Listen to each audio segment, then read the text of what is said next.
여러분, 오늘 제가 이 영상을 만들면서 정말 마음이 무거웠습니다.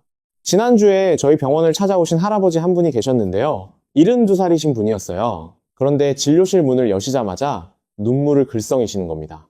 아, 이분이 왜 이러실까? 제가 잠깐 멈춰서 여쭤봤어요. 그랬더니 이런 말씀을 하시는 거예요. 선생님, 우리 마누라가 머리가 아프다고 했는데요. 큰 병원 가서 검사도 했어요. 의사가 이상 없다고 했거든요. 그래서 집에 왔는데 그날 밤에 쓰러졌습니다. 사흘 만에 세상을 떠났어요. 여러분, 이 말씀 들으시고 어떠세요? 저도 그 자리에서 말을 잇지 못했습니다. 왜냐면 이게 아주 특별한 사례가 아니기 때문이에요. 뇌졸중이라는 병이 바로 이렇게 작동합니다. 증상이 없어요. 아니 정확히 말하면 증상이 있어도 그게 뇌졸중 신호인지 모르는 경우가 대부분입니다. 오늘 이 영상을 끝까지 보시면 여러분은 그 할아버지와 다른 결과를 만드실 수 있습니다. 우리 가족을 지킬 수 있습니다. 우리 모두 이 이야기에서 자유롭지 않습니다. 나이가 드실수록 이 영상은 더 중요해집니다. 끝까지 함께 해주세요. 안녕하세요 여러분. 오늘도 지식한상을 찾아주셔서 진심으로 감사드립니다. 오늘 저는 뇌졸중에 대해서 정말 솔직하게 깊이 있게 말씀드릴 겁니다. 우리가 평소에 잘 모르고 지나쳤던 것들, 두통에 대해서, 뇌혈관에 대해서, 그리고 우리가 일상에서 바꿔야 할 것들에 대해서 이야기해 드리겠습니다. 오늘 여러분께 알려드릴 내용은 크게 10가지입니다.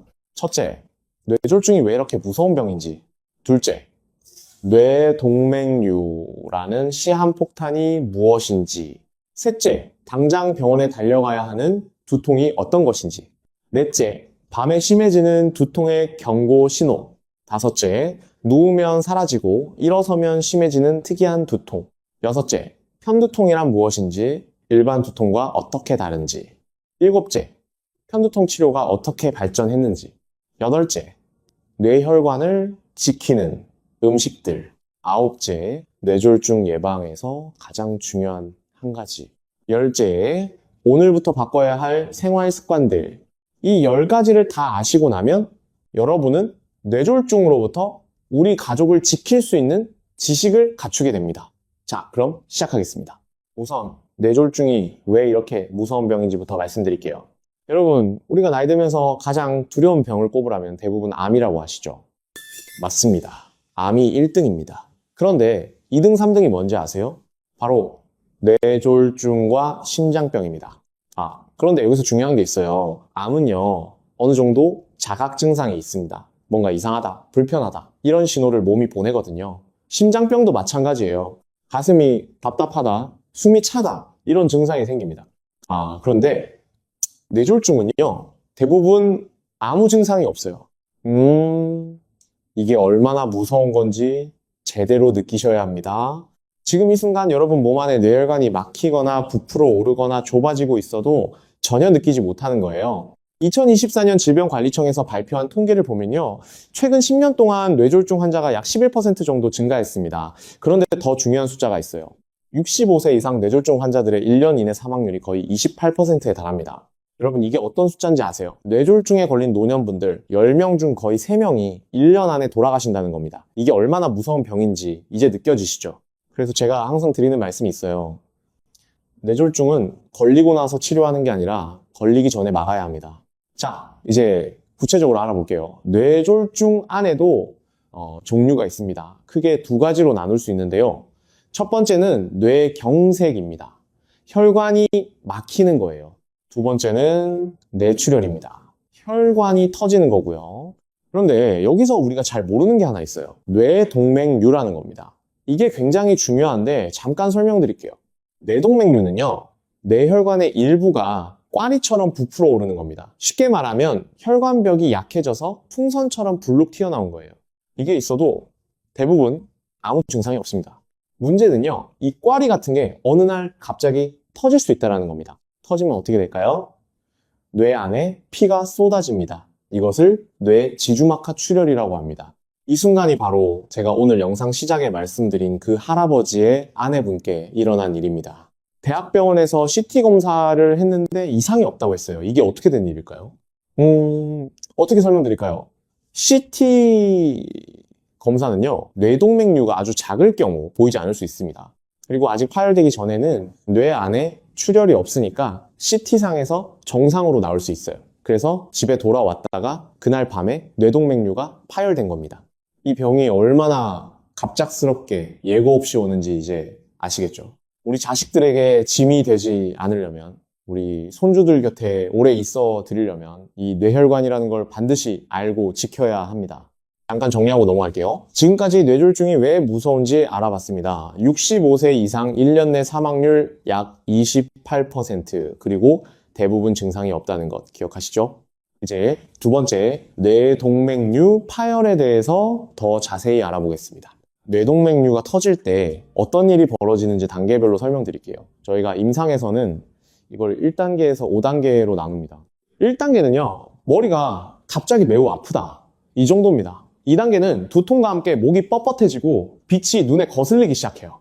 3단계는 의식이 약간 흐려집니다. 4단계는 의식이 많이 저하되고요. 5단계가 바로 뇌사 상태입니다. 자, 문제가 뭐냐면요. 1단계일 때 대부분의 환자분들이 어떻게 하시는 줄 아세요? 머리가 좀 아프네, 누워있으면 낫겠지 하고 넘어가십니다.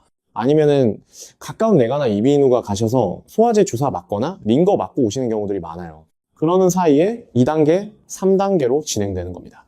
인천에 사시는 윤재민 씨, 68살이었어요. 평소에 두통이 가끔 있으셨는데 그날도 그냥 피곤해서 그런가 보다 하고 넘기셨대요.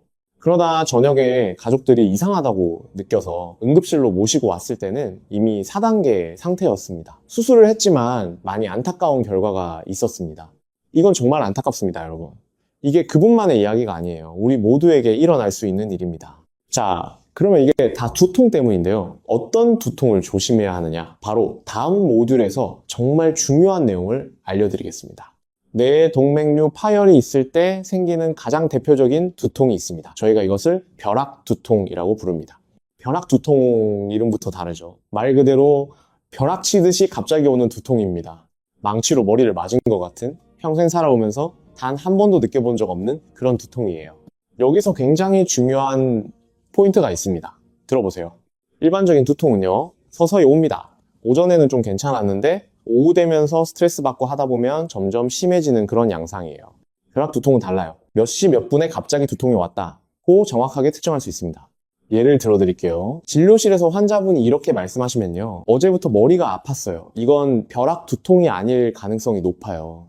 반면에 이런 말씀을 하시면요, 어제 아침 밥 먹고 나서 8시 반쯤에 의자에서 일어서는데 뒤통수가 갑자기 깨질 것처럼 아팠어요. 그 순간부터요. 이게 벼락두통입니다. 이런 두통은 당장 큰 병원으로 가셔야 합니다. 진주에 사시는 장순옥 씨, 73살이에요. 화단에 물을 주다가 갑자기 뒷목이 퍽 하고 터지는 느낌과 함께 극심한 두통이 왔대요. 다행히 가족분이 바로 응급실로 모셨고 뇌동맥류 파열을 조기에 확인해서 응급시술을 할 수 있었습니다. 그때 바로 안 갔으면 어떻게 됐을지 생각도 하기 싫다고 하셨어요. 여러분, 이 벼락두통이라는 게 꼭 쓰러질 정도는 아닐 수 있어요. 걸어 다니면서도 느낄 수 있어요. 그게 더 무서운 겁니다. 1단계이기 때문이에요. 자, 구체적으로 정리해 드릴게요. 이런 두통이 있으면 당장 병원에 가세요. 첫째, 평생 처음 느끼는 새로운 종류의 두통. 둘째, 두통이 발생한 정확한 순간을 말할 수 있는 두통. 셋째, 두통과 함께 목이 뻣뻣한 느낌이 드는 경우. 넷째, 두통과 함께 눈이 갑자기 흐려지거나 시야에 변화가 오는 경우. 이 중 하나라도 해당되면 지체하지 마세요. 그 선택이 여러분의 생명을 지킵니다. 우리 가족을 지킵니다. 잠깐 두통 이야기를 계속하겠습니다. 벼락두통 말고도 반드시 알아야 할 두통이 있거든요. 바로 야간 두통, 밤에 심해지는 두통입니다. 이거 은근히 많은 분들이 모르고 지나치세요. 낮에는 좀 괜찮은데 저녁이 되고 잠자리에 누우면 머리가 더 아파지는 분들 계시죠?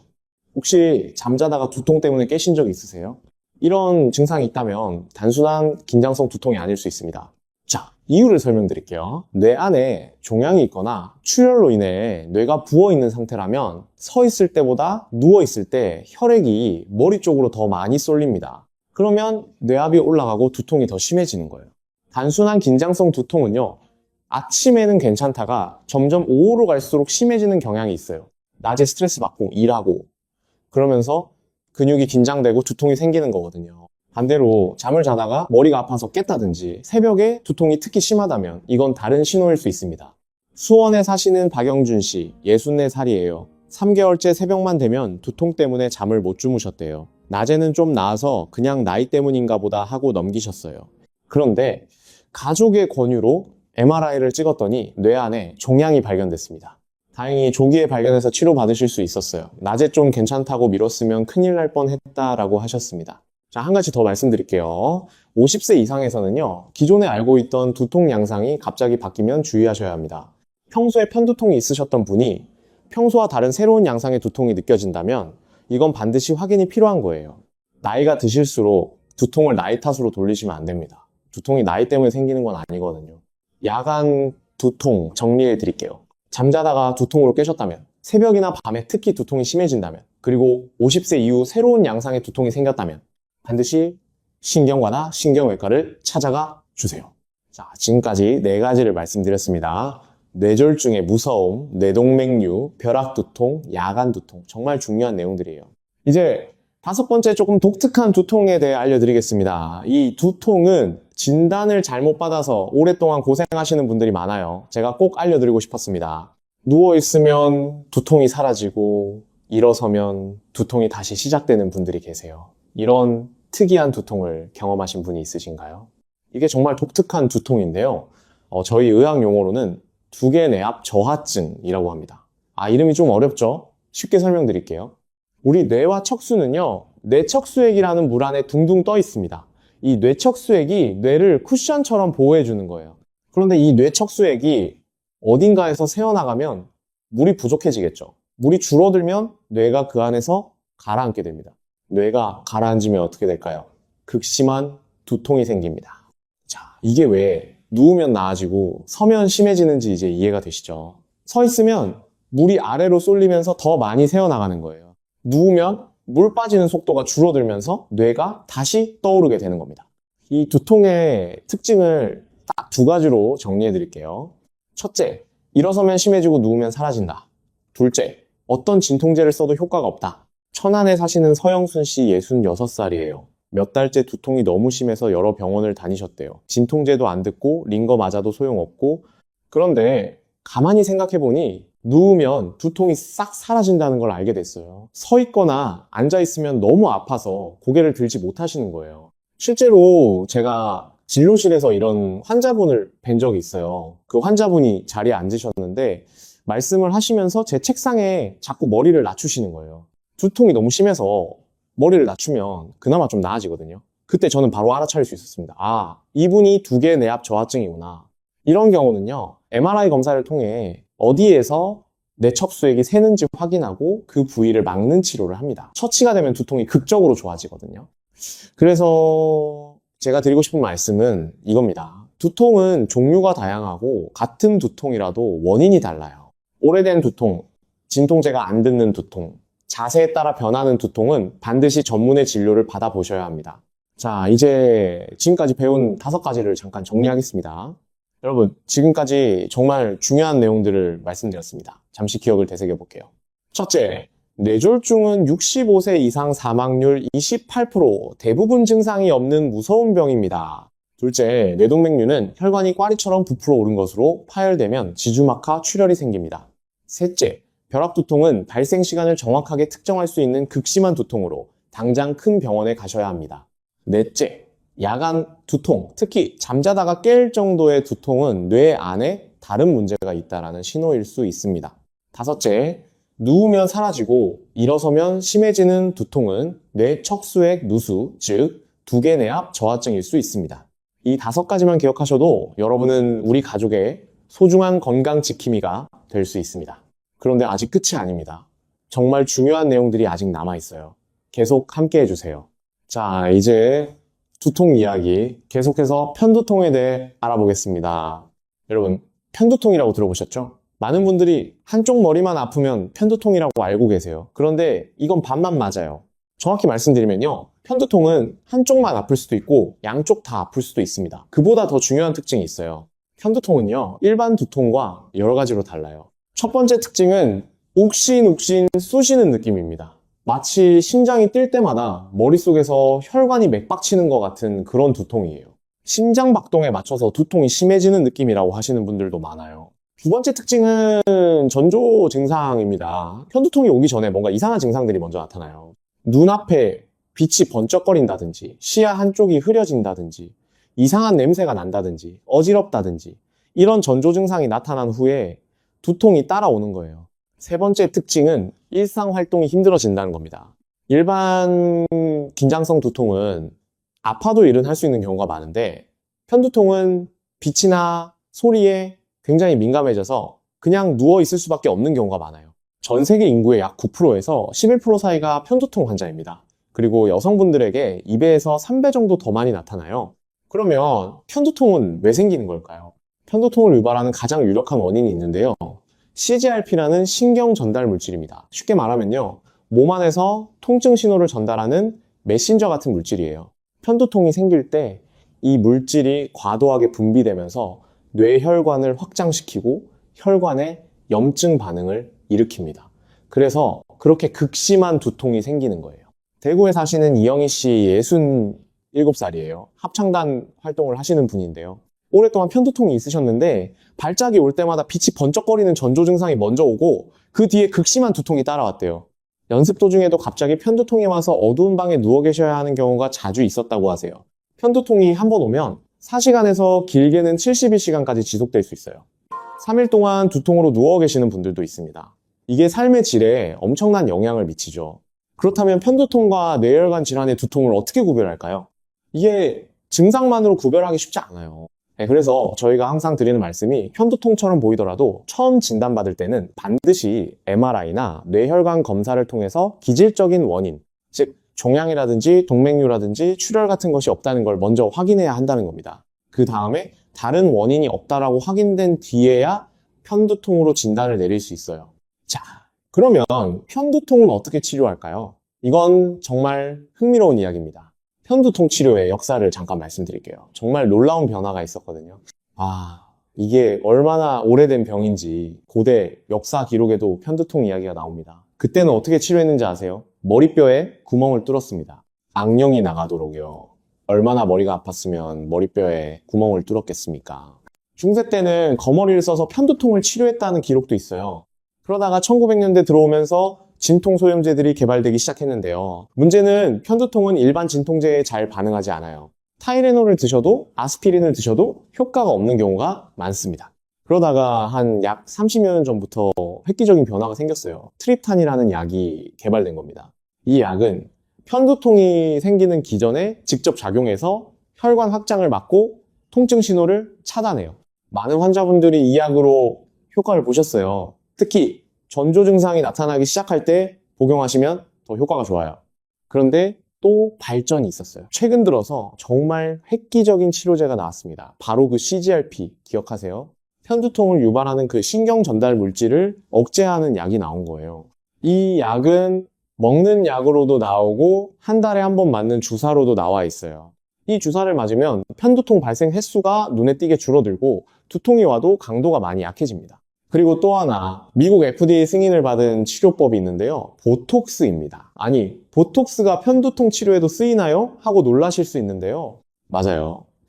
머리와 목, 어깨 부위에 보톡스를 주사하면 신경 전달 물질을 차단하고 근육을 이완시켜서 만성 편두통 치료에 효과가 있다는 것이 임상에서 증명됐습니다.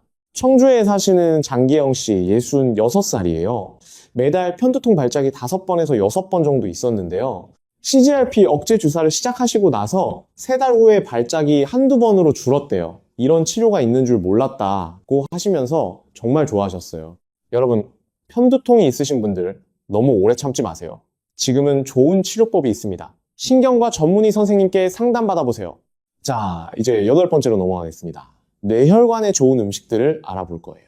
저한테 진료를 오시는 분들, 그리고 이 영상을 보시는 많은 분들이 꼭 이런 질문을 하세요. 선생님, 뇌혈관에 좋은 음식이 뭔가요? 뇌 영양제 좀 추천해주세요. 어떻게 말씀드릴까요? 사실 시중에는 뇌 건강에 좋다는 영양제들이 굉장히 많습니다. 그런데 솔직히 말씀드릴게요. 그런 영양제들이 정말 탁월한 효과가 있다면 왜 의사들이 그 약을 처방하지 않겠습니까? 뇌혈관 건강에는 특정 영양제 한 가지보다 매일 드시는 음식이 훨씬 더 중요합니다. 자, 구체적으로 알려드릴게요. 첫 번째로 가장 중요한 음식이 뭔지 아세요? 바로 등푸른 생선입니다. 고등어, 연어, 정어리, 삼치. 우리나라 분들이 즐겨 드시는 고등어가 여기 들어가요. 고등어에는 오메가3 지방산이 풍부합니다. 이 오메가3는 혈액을 묽게 만들어서 뭉치지 않게 해주고 혈관 벽의 염증을 줄여줘요. 쉽게 말하면 혈관이 좁아지거나 막히는 것을 예방해주는 거예요. 돼지고기나 소고기 같은 붉은 육류보다는 일주일에 두세 번은 등푸른 생선을 드시는 게 뇌혈관 건강에 훨씬 좋습니다. 두 번째는 견과류입니다. 호두, 아몬드, 땅콩 이런 견과류에는 불포화 지방산이 많아요. 이 불포화 지방산도 혈관 건강에 도움을 줍니다. 근데 중요한 게 있어요. 견과류는 많이 드시면 안 됩니다. 한 줌 정도, 약 한 줌이면 충분해요. 가공된 견과류, 소금 가미된 것보다는 생견과류가 좋고요. 세 번째는 녹색 채소입니다. 시금치, 브로콜리, 케일 이런 채소들에는 항산화 물질과 엽산이 풍부한데요. 혈관 노화를 늦추는 데 도움을 줘요. 여러분, 우리 식단에 매일 녹색 채소가 들어가면 좋겠죠. 김치도 있지만 오늘 제가 말씀드리는 건 발효 전에 신선한 녹색 채소예요. 데쳐서 드셔도 좋고 쌈으로 드셔도 좋습니다. 네 번째는 블루베리를 비롯한 베리류입니다. 블루베리, 아로니아, 딸기 이런 베리류에는 안토시아닌이라는 항산화 물질이 풍부합니다. 이게 활성산소를 없애줘서 혈관이 손상되는 것을 막아줘요. 다섯 번째는 통곡물입니다.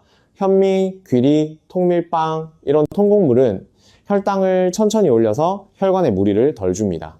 흰 쌀밥이나 흰 빵보다는 현미밥이나 잡곡밥이 뇌혈관 건강에 더 좋다고 할 수 있어요. 이건 강요가 아닙니다. 아, 쌀밥을 못 먹다니 하고 낙담하실 필요 없어요. 100%를 현미로 바꾸실 필요도 없어요. 흰 쌀밥에 현미를 20, 30% 섞는 것만 해도 충분히 도움이 됩니다. 그리고 반드시 말씀드려야 할 것이 있어요. 뭘 먹느냐도 중요하지만 뭘 피하느냐가 더 중요할 수 있어요. 짜게 드시는 분들 주의하셔야 됩니다. 소금 과다 섭취는 혈압을 올리고 혈관에 직접 손상을 줍니다. 라면, 짠 국물, 젓갈 이런 것들을 줄여나가는 게 정말 중요해요. 한 음식도 마찬가지입니다. 설탕이 많이 들어간 음식, 단당류 이런 것들은 혈당을 급격히 올려서 혈관을 손상시킵니다. 그리고 트랜스 지방, 마가린 쇼트닝이 들어간 빵이나 과자류에 들어있는 트랜스 지방은 나쁜 콜레스테롤을 높이고 좋은 콜레스테롤을 낮추는 정말 나쁜 지방이에요. 우리 어르신들 드신 것 하나하나가 혈관에 영향을 줍니다. 오늘부터 조금씩 바꿔나가면 됩니다. 다 한꺼번에 바꾸실 필요 없어요. 여러분 지금까지 8가지를 알아봤습니다. 이제 가장 중요한 2가지가 남았어요. 뇌졸중 예방을 위해서 우리가 반드시 해야 할 것들입니다. 이 2가지 정말 집중해서 들어주세요. 뇌졸중 예방에서 가장 중요한 한 가지가 무엇인지 아세요? 바로 고혈압입니다. 저희 의사들이 뇌졸중 환자분들을 보면요. 약 69%에서 71% 정도가 고혈압을 갖고 있습니다. 70명 중 거의 다가 고혈압이에요. 이게 우연이 아닙니다. 고혈압과 뇌졸중 이 둘의 관계를 쉽게 설명드릴게요. 여러분 집안의 수도관을 상상해 보세요. 물이 세게 흐르면 수도관에 무리가 가겠죠. 그런데 이게 하루 이틀이 아니에요. 평생 동안 24시간 쉬지 않고 강한 압력이 가해지는 거예요. 혈관도 마찬가지입니다. 수축기 혈압이 높다는 건 혈관 벽이 매 순간 강한 압력을 받는다는 뜻이에요. 이게 수십 년 지속되면 혈관 벽이 손상되고 두꺼워지고 탄력을 잃게 됩니다. 그리고 결국에는 막히거나 터지는 거예요. 하버드 의대 연구팀이 발표한 연구 결과가 있는데요. 수축기 혈압을 10 낮추면 뇌졸중 위험이 약 38% 감소한다는 겁니다. 38%입니다, 여러분. 혈압 약 한 알로 뇌졸중 위험을 그만큼 줄일 수 있다는 거예요. 그런데요, 여기서 정말 안타까운 현실이 있어요. 많은 분들이 혈압약 시작하는 것을 굉장히 꺼리세요. 특히 조금 젊으신 분들, 50대 초반이나 중반이신 분들이 더 그러세요. 한 번 먹기 시작하면 평생 먹어야 한다는데 아직 안 먹어도 되지 않나요? 운동하고 살 빼서 낮춰볼게요. 여러분, 이 마음 이해합니다. 저도 그 마음을 충분히 이해해요.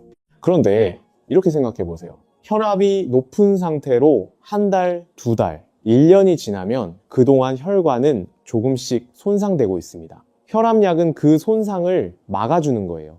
그리고 혈압약이 무조건 평생 먹어야 하는 게 아닙니다. 생활 습관을 정말 적극적으로 개선하셔서 혈압이 충분히 내려가면 의사와 상담해서 약을 줄이거나 끊을 수 있는 경우들이 실제로 있어요. 오히려 이렇게 생각하시면 어떨까요?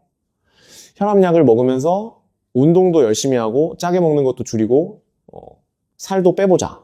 혈압이 좋아지면 그때 선생님께 약 줄이는 것 여쭤봐야지. 이렇게 하시는 분들 중에 실제로 혈압약을 나중에 줄이거나 끊으신 분들이 있습니다. 포항에 사시는 권영석 씨, 64살이에요. 어부이신데요. 3년 전에 수축기 혈압이 163이었어요.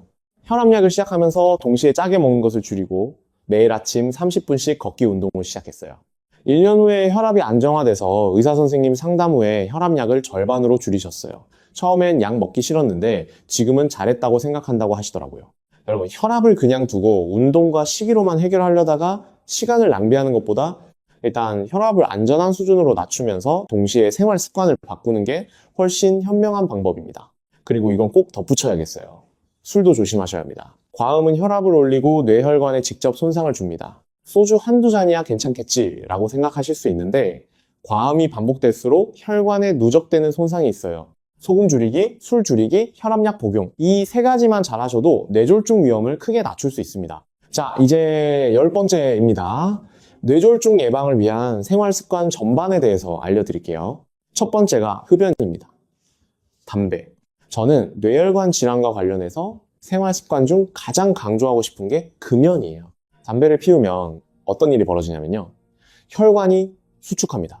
그리고 혈관 벽에 염증이 생겨요. 담배의 유해 물질들이 혈관 내벽을 직접 손상시키는 거예요. 흡연자는 비흡연자에 비해 뇌졸중 위험이 약 2.1배 정도 높습니다. 그리고 이게 고혈압과 함께 있으면 위험이 더 크게 올라가요. 나이가 들어서 이제 담배를 끊어봐야 소용없지 않나요? 이렇게 생각하시는 분들이 계세요. 그렇지 않습니다. 금연 후 1년이 지나면 뇌졸중 위험이 현저히 감소하기 시작해요. 2년에서 5년이 지나면 비흡연자 수준에 가까워진다는 연구들이 있습니다. 지금 당장 끊으셔도 절대 늦지 않아요. 두 번째는 규칙적인 운동입니다. 어떤 운동이 가장 좋을까요? 저는 걷기를 강력히 추천합니다. 비용이 한 푼도 안 들고 특별한 장비도 필요 없고 어디서든 할 수 있어요. 매일 30분 걷기를 꾸준히 하시면 혈압을 낮추고 혈액순환을 개선하고 체중을 조절하고 혈당을 낮추는 4가지 효과를 동시에 얻으실 수 있습니다. 걷기가 힘드신 분들은 집안에서 제자리 걷기라도 좋아요. 앉아 계시다가 1시간에 한 번씩 일어나서 잠깐 움직여 주시는 것도 혈관 건강에 도움이 됩니다. 세 번째는 복부 비만 관리입니다. 허리 둘레가 늘어나면 뇌졸중 위험이 올라가요. 복부에 지방이 쌓이면 인슐린 저항성이 생기고 혈당이 올라가고 혈압도 올라가요. 이게 다 혈관에 영향을 주는 거예요. 식사 조절과 운동을 통해 허리 둘레를 줄여나가는 것이 뇌졸중 예방에 직접적인 도움이 됩니다. 자, 그러면 정기검진은 어떻게 하면 될까요? 뇌 MRI나 뇌혈관 MRI 검사를 받으시면 좋은데요. 매년 찍으실 필요는 없습니다. 학회에서 권고하는 검사 주기는 5년에서 10년 사이예요. 가족 중에 뇌동맥류 환자가 있으신 분들은 좀 더 자주 확인하시는 게 좋고요. 그리고 기본적인 건강검진에서 혈압, 혈당, 콜레스테롤 수치는 매년 확인하시는 게 좋습니다. 이게 뇌혈관 건강의 기본 지표거든요. 여러분, 우리 세대는 정말 고생 많으셨잖아요. 자식들 키우느라, 가난한 시절 밥심으로 일하느라 우리 몸 챙길 여유가 없으셨죠? 그동안 정말 고생 많으셨습니다. 이제는 우리 차례입니다. 이제는 우리 건강을 챙길 때예요. 우리가 건강해야 손주들 곁에서 오래 있어 드릴 수 있습니다. 우리가 건강해야 자식들에게 짐이 되지 않을 수 있어요. 우리 모두 함께 건강한 노후를 만들어 갑시다. 자, 이제 오늘 배운 것들을 전체적으로 정리해 드릴게요.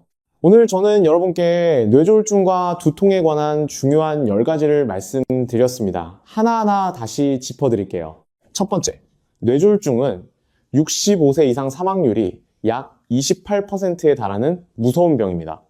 가장 무서운 점은 증상이 없다는 거예요. 암이나 심장병은 자각 증상이 있지만 뇌졸중은 오기 전까지 모르는 경우가 대부분입니다.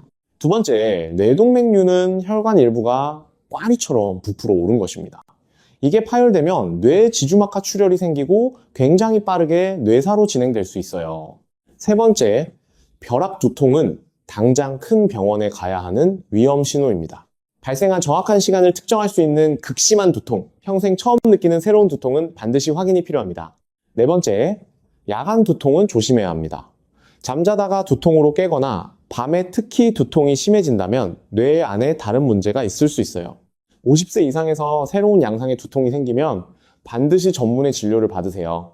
다섯 번째, 누우면 사라지고 서면 심해지는 두통은 뇌척수액 누수인 2개 내압 저하증일 수 있습니다. 어떤 진통제도 안 들을 때 이 가능성을 의심해 보세요. 여섯 번째, 편두통은 한쪽만 아픈 두통이 아닙니다. 욱신욱신 맥박치는 두통, 전조 증상을 동반하는 두통이에요. 그리고 빛과 소리에 민감해지면서 일상 활동이 힘들어집니다. 일곱 번째, 편두통 치료가 많이 발전했습니다. 트립탄 계열 약물, CGRP 억제제, 그리고 보톡스 치료까지 오래 참지 마시고 신경과 선생님께 상담받아 보세요. 8번째, 뇌혈관에 좋은 음식은 등 푸른 생선, 견과류, 녹색 채소, 베리류, 통곡물이에요. 그리고 짠 음식, 단 음식, 트랜스 지방을 줄이는 것이 뇌혈관 건강에 직접적인 도움이 됩니다. 9번째, 고혈압 관리가 뇌졸중 예방의 핵심입니다. 수축기 혈압을 10 낮추면 뇌졸중 위험이 약 38% 감소해요. 혈압약을 피하지 마시고 생활 습관 개선과 함께 병행하세요. 10번째, 금연이 가장 중요한 생활 습관 개선입니다. 규칙적인 걷기 운동, 복부 비만 관리, 그리고 5년에서 10년마다 뇌혈관 검사를 받으시는 것 잊지 마세요. 여러분, 이 10가지 다 어렵지 않습니다. 오늘부터 하나씩 천천히 시작하시면 됩니다. 오늘 영상 보시면서 마음에 와 닿은 부분이 있으셨나요? 혹시 주변에 두통으로 고생하시는 분이 계시다면 오늘 이 영상 꼭 공유해 주세요. 어쩌면 그분의 생명을 지키는 정보가 될 수 있습니다. 우리 모두 함께 건강해집시다. 우리 가족 모두가 건강하게 오래 사는 것, 그게 최고의 행복 아니겠습니까? 오늘 영상이 도움이 되셨다면 좋아요와 구독 부탁드립니다. 더 많은 분들께 이 중요한 건강 정보를 전달할 수 있도록 도와주세요. 댓글에 여러분의 경험이나 궁금한 점도 남겨주시면 정말 감사하겠습니다. 우리 지식한상 가족 여러분, 늘 건강하시길 진심으로 바랍니다. 우리 다음에 또 만나요.